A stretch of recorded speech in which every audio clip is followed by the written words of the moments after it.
শিক্ষক বল্টুকে জিজ্ঞাসা করলেন, বল্টু, টেনশন কাকে বলে?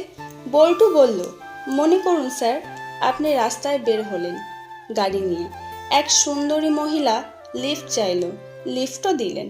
হঠাৎ মেয়েটি আপনার গাড়িতেই অসুস্থ হয়ে পড়ল। আপনি সোজা নিয়ে গেলেন হসপিটালে। কিছুক্ষণ পর ডাক্তার এসে আপনাকে বলল, আপনি বাবা হতে চলেছেন। শুরু হলো বড় টেনশন। আপনি অবাক হয়ে বললেন, আমি তার স্বামী নই।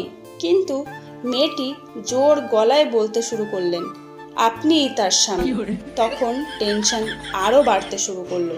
পুলিশ আসলো এবং মেডিকেল চেক আপ হলো। জানতে পারলেন আপনি কোনোদিন বাবা হতে পারবেন না।